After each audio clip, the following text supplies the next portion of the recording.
Y este lunes de alergia tenemos que empezarlo con una fe de ratas y una rectificación. Porque, bueno, vamos a empezar con la fe de ratas. Resulta que dentro de los riesgos que trae el hecho de pregrabar episodios por cuenta de los lunes festivos, puede uno salir desactualizado y eso nos pasó. Bueno, me pasó. Porque yo dije en el monólogo pasado que Petro no había nombrado a nadie en RTBC. Eso era verdad cuando lo dije, pero para cuando salió el programa ya no lo era. Y les pido infinitas disculpas por ese error. Perdón. Y aclaro. Petro sí nombró a alguien, finalmente nombró a la actriz y abogada Norida Rodríguez, conocida además por ser gestora cultural y directora del Festival de Cine Verde de Barichara Festiver. Más allá de ese enfoque ambiental y de su cara conocida, no sé de los planes que pueda tener para los medios públicos de este país. Lo que sí suscribo es la opinión de Omar Rincón, aparecida en su columna del portal Razón Pública. Porque parece que el presidente realmente no tiene ni idea de lo que quiere de los medios públicos nacionales y no parece saber por qué son importantes, pero por favor, créame, presidente, que importan y mucho. Tanto que tendrían que sobrepasar la presencia gubernamental y volver a ser medios de la gente. Y ojo, yo no tengo nada en absoluto contra Norida Rodríguez, todo lo contrario, me cae muy bien y le deseo de todo corazón que le vaya muy bien y que nos sorprenda con una gestión a la altura del reto que esto supone. Pero si no existe una posición clara desde el gobierno, vamos a seguir en esta incertidumbre. Ojalá la dejen hacer. Queda esperar solamente a que se haga oficial su nombramiento, para lo que se necesita que se revise si finalmente cumple o no con los requisitos y ojalá se surta rápidamente este trámite, pero no vamos a hablar de eso, lo que me lleva a la rectificación. Y de paso al siguiente tema, porque en emisiones pasadas he repetido que Ignacio Zorro, ministro encargado de Cultura, fue el profesor de piano de las hijas de Petro, pero esa afirmación es inexacta, engañosa, porque en realidad las hijas de Petro estudiaron piano en la academia que Zorro fundó y allí fue donde conoció a Petro y a Verónica Alcocer, pero él no fungió exactamente como su profesor, entonces lamento muchísimo la desinformación. Sin embargo, me mantengo en mi opinión. Me sigue pareciendo que ese criterio de elección, esa cercanía resulta un criterio muy caprichoso que no garantiza idoneidad ni un nombramiento óptimo, incluso si ya el ministro encargado y el presidente habían trabajado juntos cuando el presidente fue alcalde de Bogotá. Pero incluso si lo fuera, el bloqueo en el que se encuentra el sector cultura es inaceptable. Ignacio Zorro puede ser un buen o un mal servidor público, yo no lo sé, y nada de lo que he dicho garantiza ninguna de las dos. El problema sobre todo es que es un funcionario encargado, y el problema aún más grande ni siquiera es Zorro, es Petro, que lo mantiene en la interinidad, que está dejando una cuestión crucial para el final, como en gobiernos del pasado, de los que Petro dice distanciarse. La cultura no puede seguir siendo la Cenicienta. Ahora parece que ya tiene un nombre para ocupar esta cartera y es la misma Jennifer Stephens, que no pudo concretar su nombramiento en RTBC. Es una filtración todo esto, es un rumor apenas, pero sea lo que sea. Y sin tener nada en contra de Jennifer Stephens, todo lo contrario, me gustaría saber cuál es el plan. Porque lastimosamente las industrias culturales y los artistas de todas las distintas manifestaciones creativas que no quieren pertenecer a una industria configuran un sector que está permanentemente en crisis y no se justifica esta omisión ya muy larga por parte del gobierno y no, aún no vamos a hablar de eso. Pero sí podemos hablar de una de las consecuencias de no tener una política cultural fuerte y es la perpetuación del racismo estructural, que anda cotizando al alza en Colombia para variar, pero que ahora se está volviendo un arma de debate político que no debería serlo. Prueba y ejemplo son las pesquisas y fiscalizaciones de presupuesto permanentes a las que se someten los gastos habituales y comunes y corrientes de un gobierno, pero que cuando son para la vicepresidenta Francia Márquez se convierten en un escándalo. La última de esas es la que se está haciendo del costo, ojo, del combustible y en general el costo del viaje que Márquez va a hacer a varios países del África, lo que configura un doble combo racista, en el que se desestima la importancia del viaje por tratarse de un continente tenido por subdesarrollado, habitado mayormente por gente negra,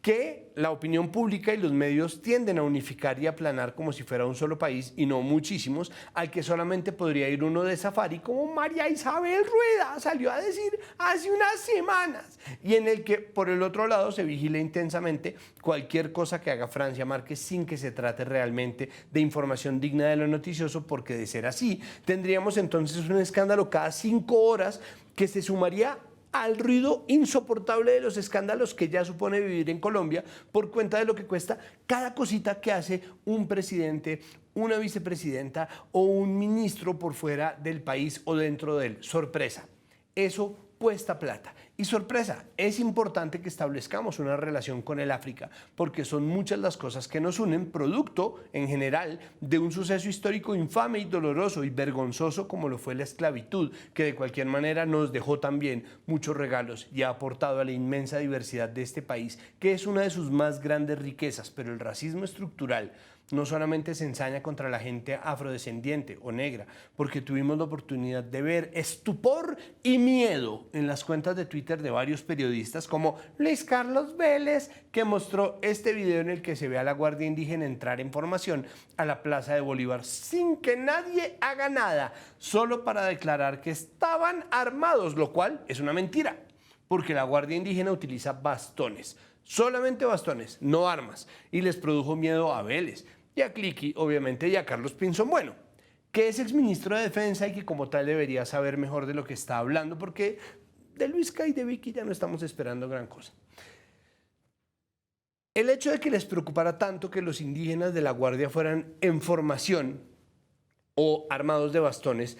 me hace preguntarme entonces qué querían. ¿Querían que fueran todos en crocs y pantaloneta? ¿O querían que fueran en sandalias y guayuco? ¿Les gusta verlos así? Pues no, obviamente lo que eso quiere decir es que no quieren ver en absoluto que exista una guardia indígena, porque desconocen y niegan las causas que dieron vida a esta organización en primer lugar. Y desestiman como si fuera rabia y resentimiento social lo que en realidad es una respuesta a la violencia de un racismo histórico, la negación de los derechos, la ausencia estatal y la búsqueda por parte de las comunidades indígenas, de las poblaciones indígenas, de métodos ancestrales de organización. Pero claro, eso a ellos ¿qué les va a importar si pueden simplemente desinformar y vendernos la idea de esta guardia indígena como si se tratara de una especie de organización militar o como una guerrilla, que es lo mismo que quieren hacer con las primeras líneas, que vuelvo y repito, no son organizaciones terroristas, mucho menos una sola. Es más, en nombre de esa idea que están vendiéndonos desde el gobierno pasado, son más los falsos positivos judiciales que los hallazgos reales de actos delictivos cometidos por miembros de las primeras líneas, que no tendrían que haber pasado, pero que nacieron las primeras líneas, si no fuera porque el gobierno colombiano cometió abusos y violaciones sistemáticos de derechos humanos a través del ESMAD. Pero claro,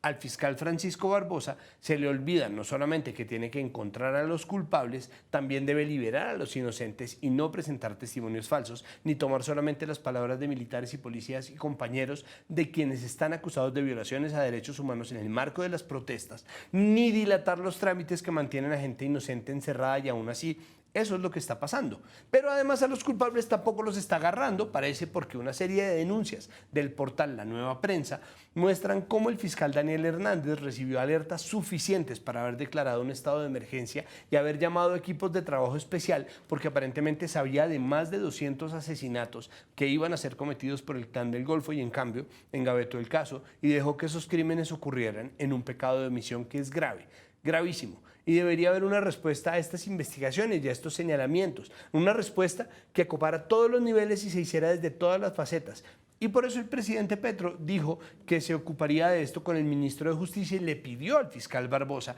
que diera una respuesta, a lo cual el fiscal respondió que las declaraciones del presidente le habían puesto una lápida en la espalda, que iba a pedir medidas cautelares ante la CIDH, y que también el fiscal Daniel Hernández, y respondió de todo menos por el caso en cuestión y estos 200 asesinatos por los cuales se alertó al fiscal Daniel Hernández, a los cuales Petro contestó diciendo que el fiscal se olvidaba que él hace parte del Estado y que él era el jefe de Estado y por lo tanto era el jefe de él. Y ahí ya se fue todo al carajo, ahí ya fue Troya, porque eso que dijo Petro es mentira. Él no es el jefe del fiscal. Ay,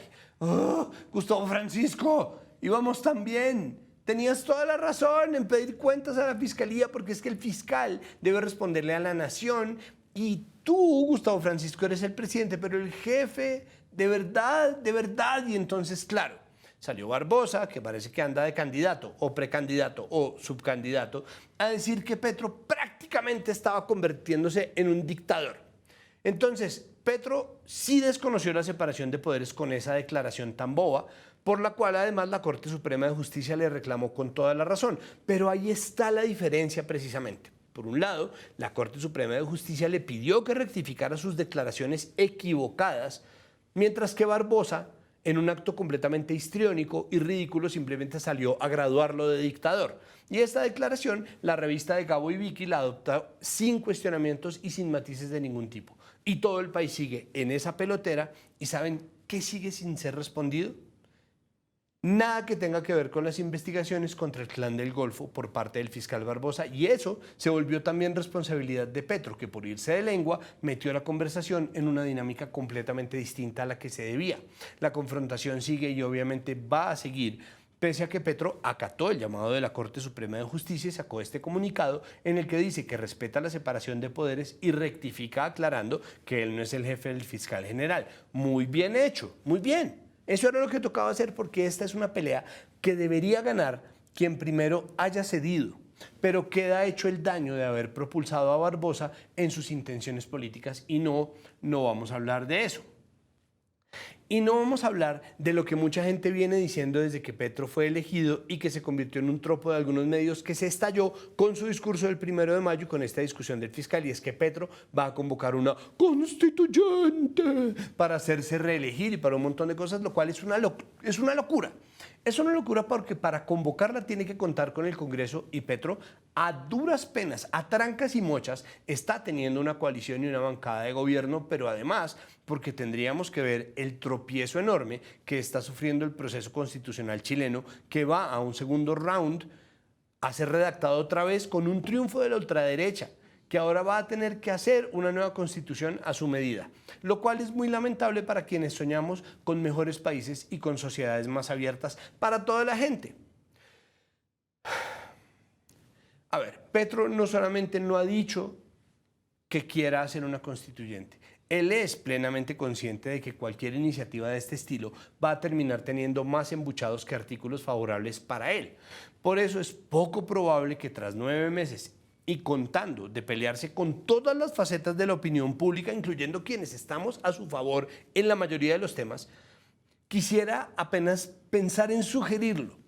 No importa que él no se identifique con Boric tanto como con López Pumarejo, entonces no vamos a hablar de esos fantasmas, ni vamos a hablar de cómo la mismísima Corte Suprema está haciendo el trabajo mejor que Barbosa, porque al menos ellos mantuvieron en segunda instancia la condena contra Jorge Pretelt, ex magistrado, expresidente de la Corte Suprema, que fue capturado la semana pasada por haberle pedido a Fidupetrol 500 millones de pesos para favorecerlos en un proceso por el que tenían que pagar una millonaria multa. Tampoco vamos a hablar de la nulidad decretada por el Consejo de Estado a la elección de Roy Barreras, actual presidente del Senado, por doble militancia.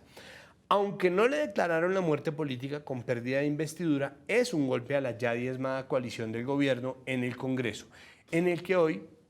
Roy actuaba como un viabilizador, incluso si a menudo se mostraba contrario a las opiniones de Petro sobre distintos temas, lo cual de paso convertía a Roy Barreras en el único que podía evitar que Petro termine de jugarse su capital político, de malgastarlo en una reforma a la salud que ya le está saliendo demasiado cara y que no tiene gente manifestándose en las calles a favor de ella. Entonces, ahora que Roy se va haciendo todo el papel del mártir y en sus palabras caído en combate, valdría la pena que nos preguntáramos si en realidad le cae un expediente contra Roy Barreras la doble militancia, siendo que él, como toda la gente que cambia constantemente de partido, solamente milita y ha militado en sí mismo y para sí mismo. Él puede sostener la bandera que le den porque él es Roy Barrerista de toda la vida, y eso sí que no ha cambiado. Es que es casi como que sacándolo por doble militancia le están violando su derecho al libre desarrollo de la personalidad.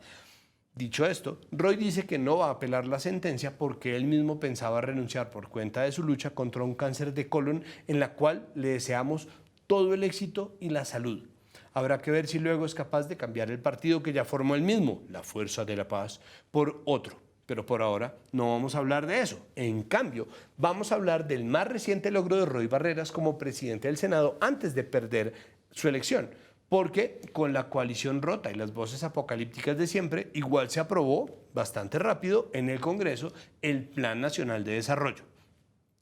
Hay omisiones que nos parecen graves, una de las cuales, ameritó un episodio de este programa, la de los derechos reproductivos, en la parte de derechos sexuales y derechos reproductivos, que al final terminó hundiéndose completa, lo cual era lo menos peor, pero que es un mal síntoma y nosotros queremos saber qué sectores se quedaron cortos o sin representación, qué nos muestra el panorama de este Plan Nacional de Desarrollo, qué va a pasar con la tierra y con el medio ambiente y qué debemos exigir que se haga por otros lados para cumplir con la idea que viene desde su propio título, Colombia, potencia mundial de la vida.